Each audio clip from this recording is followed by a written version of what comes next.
Olá, bem-vindo. Eu sou Rogério. Mais uma correção de prova de informática. Desta vez a banca organizadora é a VUNESP. Aí muita gente fica de olho porque a VUNESP vem pegando tudo quanto é concurso, vários concursos, ela que vai ministrar. Então é importante estudar informática da VUNESP, caso tenha informática nas provas da VUNESP que você for fazer. Eu vim fazer a correção da prova da Câmara de Mauá. Eu queria fazer exclusivamente para motorista, mas vi as outras provas e vi que as questões de informática estão iguais. Teve só um copiar e colar aí nos cargos. Foi só um Ctrl+C, Ctrl+V da VUNESP. Então as 10 questões de informática estão em todos os cargos, tanto para assistente legislativo como assistente legislativo em redação, oficial legislativo e também para motorista, tá certo? Vamos à correção de 10 questões de informática da VUNESP. Vamos lá. Vamos lá, a primeira questão aqui. A imagem a seguir foi feita em um computador com Windows 7 em sua configuração padrão. Esta questão aqui não caiu na prova de motorista, porém mais para frente veremos algumas. Continuando aqui, você tem aqui a imagem do print aí do Windows. Pela imagem é possível ver que o número de aplicativos acessórios padrão em execução é. Aqui é uma pegadinha da VUNESP. Ultimamente a VUNESP anda com pegadinhas, mas se você pegar o que ela quer fazer de sacanagem, você consegue responder tranquilamente. Por que eu digo que é pegadinha? Você sabe que quando tem esse quadrado aqui, ó, ao fundo da imagem, significa que o aplicativo está ativo. Aqui você tem quantos aplicativos abertos? Ó, 1, 2, 3, 4, 5. Você tem o Windows Explorer, aqui Excel, Word, Paint, bloco de notas. Só que aqui que está o detalhe, ó. Qual que é o número de aplicativos acessórios padrão? Ou seja, quando você faz a instalação do Windows, quais aplicativos estão nesse Windows? O Windows Explorer, esse aqui estará. O Excel, embora seja da Microsoft, não vem como padrão. Você tem que comprar o Office da Microsoft e instalar. O Excel vem através do Office. Outro que vem no Office é o Word. Então não vamos contar como aplicativo padrão. Depois você tem o Paint sim. Quando você instala o Windows, ele já vem junto. E o bloco de notas também. Quando você instala, ele já vem junto. A pegadinha seria o que? A pessoa ou responder 4, né, achando que o Windows Explorer não é um aplicativo e é. Ou responder 5, vendo aqui que tem 5 ativos. Porém, a resposta correta é a letra A. 3 aplicativos padrão do Windows. Próxima questão. Esta questão caiu na prova de motorista. Então essa aqui já é a primeira questão que caiu lá também. Na de motorista foram 5 questões. Observe a imagem a seguir que mostra um arquivo sendo renomeado por meio do Windows Explorer do Windows 7, ambos em suas configurações originais. Aí você tem aqui a imagem. Você vê que tem um arquivo de Word selecionado na parte de renomeação, né? Para acionar a funcionalidade de renomear um arquivo após selecioná-lo, deve-se utilizar o seguinte atalho para o teclado. Então vamos lá, a tecla de atalho do Windows. A primeira aqui você tem F1. O F1 seria o quê? O F1 ele vai abrir o menu de ajuda do Windows. Abrir ajuda. Pede para renomear. A primeira já não é. F2, este é o gabarito. Vai renomear um arquivo. Essa questão, embora seja de tecla de atalho, não estava tão difícil assim, né? Você tem a F3. F3 vai abrir janela de pesquisa. O F4, o que vai fazer? O F4 vai abrir a barra de endereço. Então, quando você está no arquivo, tem o endereço em cima, C2 pontos, tudo mais. Você dando o F4, ele vai lá para aquela barra de endereço lá em cima. E o F5, que você está acostumado com navegadores, é atualizar. Ele faz a mesma coisa no Windows.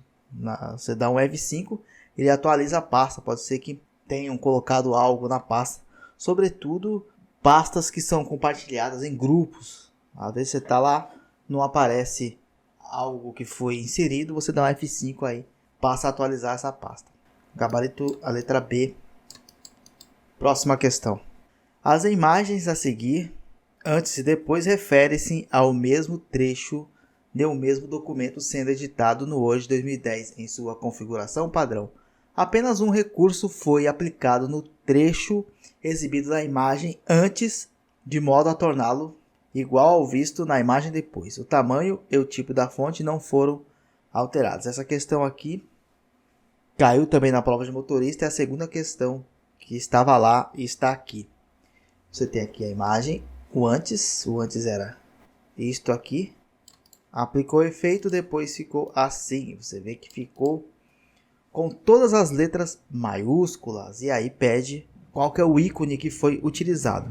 A letra A não é, porque este sinal aqui significa espaçamento entre linhas. A letra B você tem aqui uma borracha. Isso já sugere o quê? Que você vai apagar algo. Isso aqui significa limpar formatação. A C você tem a letra A com o sinalzinho para baixo. Isto aqui significa o quê? Reduzir o tamanho da fonte. Não foi o que aconteceu aqui.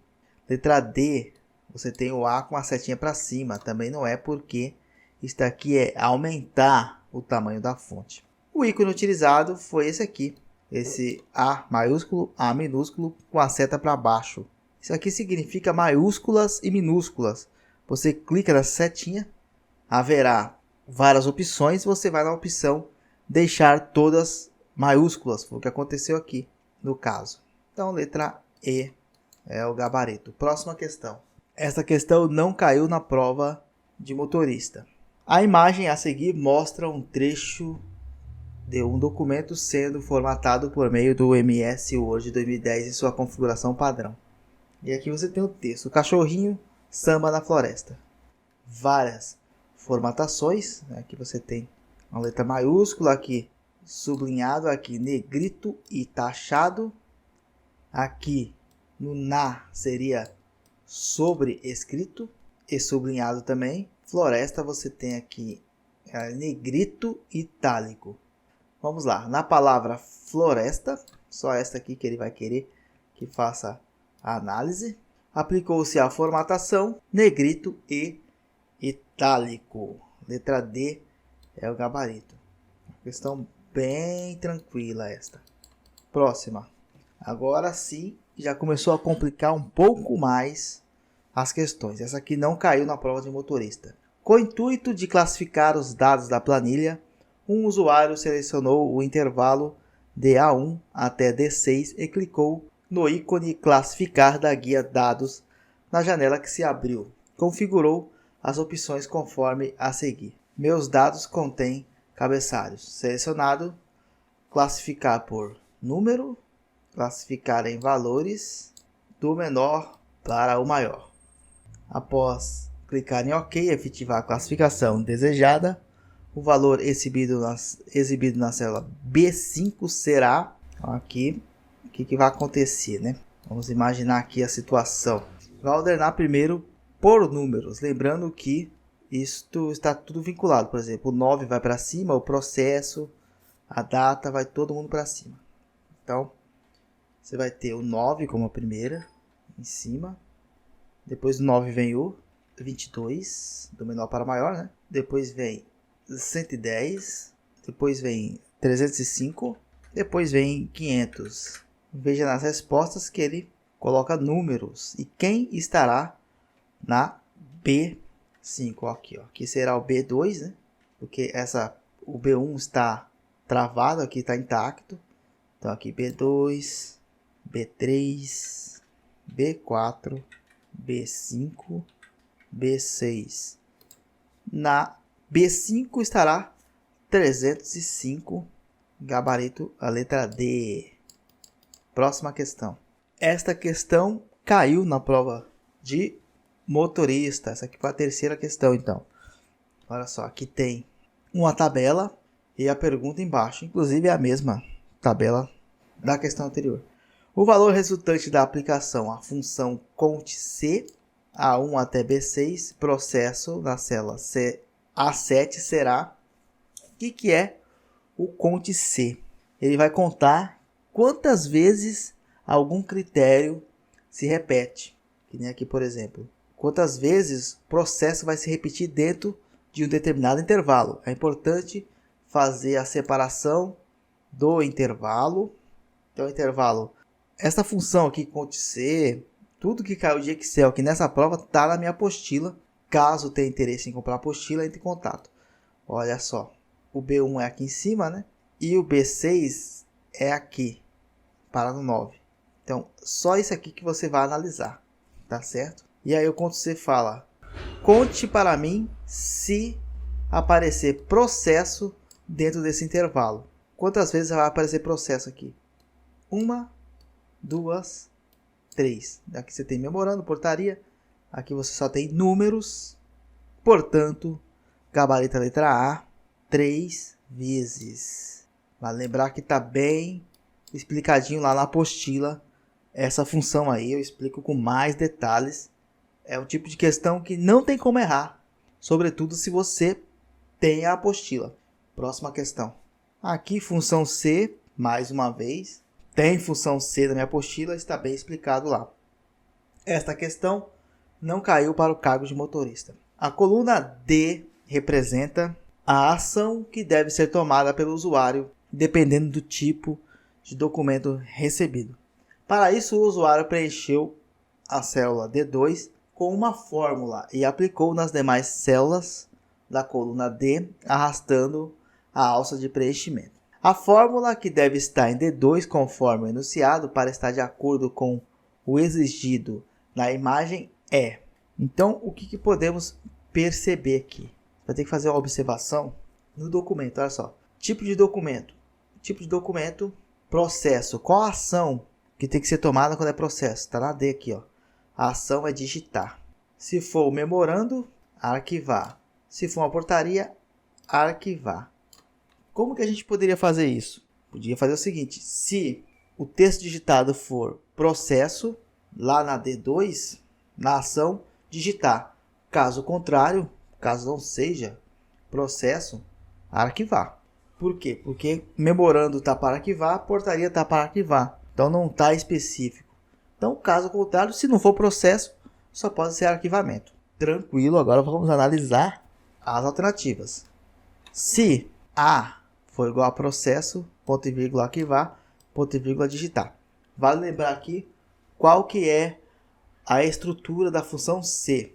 Haverá um teste lógico, se, que nem aqui, ó, se A for igual a processo, ponto e vírgula, depois do primeiro ponto e vírgula é a ação verdadeira, arquivar.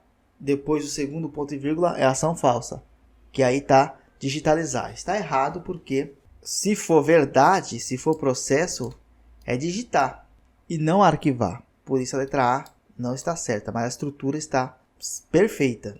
Só que os resultados não estão na ordem correta, conforme a lógica aqui da tabela.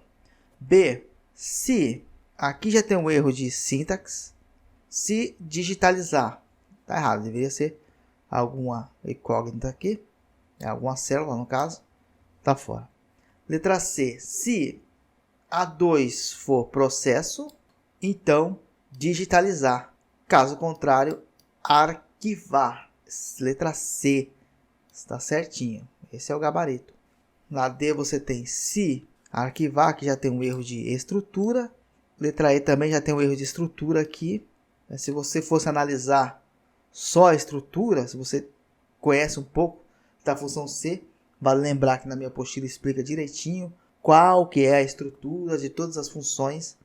Não de todas do Excel, obviamente, mas a maioria que é contemplado em concursos públicos, que é cobrado em concursos públicos, você ficaria só entre essas duas, ó. Só entre A e C, só de conhecer a estrutura da função.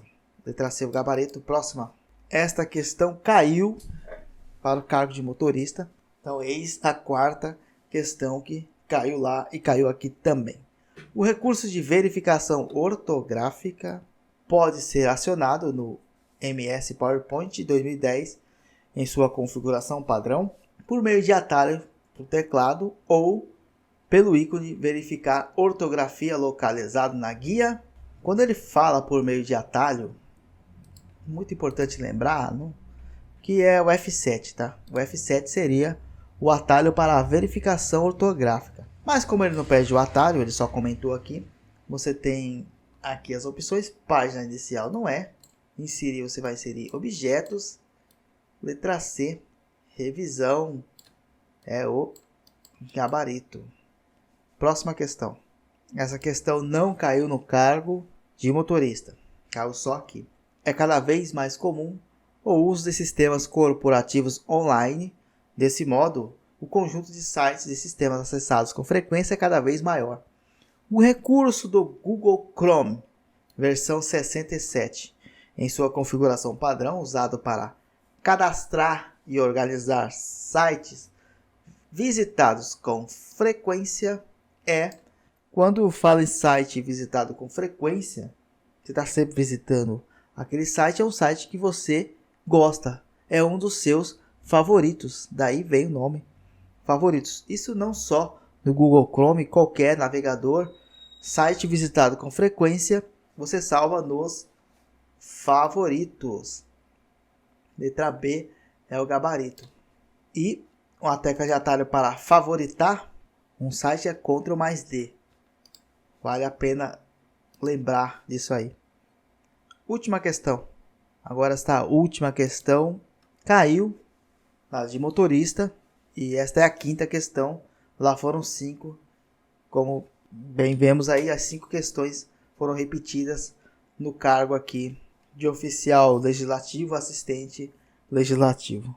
Um assistente legislativo, cuja conta é assistente@câmara.mauá.gov.br por meio do Outlook 2010 em sua configuração padrão, recebeu um e-mail que foi enviado pela conta vereador@câmara.mauá.gov.br, no qual os campos haviam sido definidos conforme segue. Então aqui olha só como é que foi. De vereador para assistente, com cópia para presidente da Câmara, aqui, né? Presidente@Câmara, e com cópia oculta para o gabinete @câmaramauá.gov.br. O assunto era a pauta imprensa.